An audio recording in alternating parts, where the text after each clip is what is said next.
Good morning, everybody. Bob Knakal, Chairman and CEO of BKREA, coming to you on another episode of What Would BK Do? And our question today comes from Dan Del Real. BK, when you were doing your walking tour of Manhattan during the pandemic and you were visiting properties, what did you use as a checklist to capture specific data points? What were the data points you were looking for to capture, and why were you visiting the properties? Well, Dan, the walking tour during the pandemic was probably one of the best things I ever did in my career to get to know the market. And what I was looking for was very simple. I did not have a checklist of things with me. I was looking for properties that were under construction, visibly under construction. There was heavy equipment moving around on the property. There was floors of concrete being poured. There were cranes on the site. And I was also looking for properties where the buildings had been demolished to make way for new development.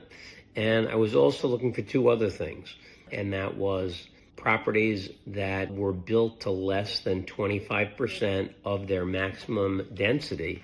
And that's one of the great things about New York City, is that we are in an as-of-right zoning jurisdiction. So we know what the development density is of every single property.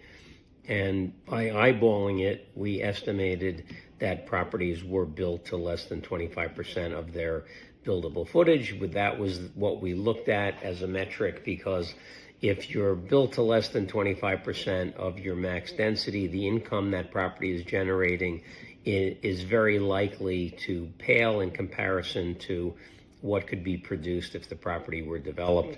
And then we also looked at assemblage sites. You know, Manhattan does not have acres and acres of rolling land on which you can build. So to create development sites, you often have to put together several smaller properties and knock them down to create a piece of land on which to build a new building. So we were looking for those assemblage sites also that were in heavy density zonings. So we had a copy of the New York City zoning map with us.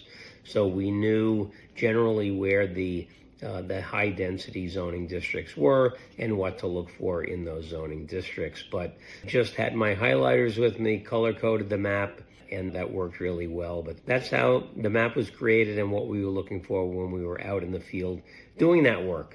So hope that answers your question. If any of you have any questions, please send them to Mo, send them to me. Love to answer those questions. And everyone have a wonderful day. Bye.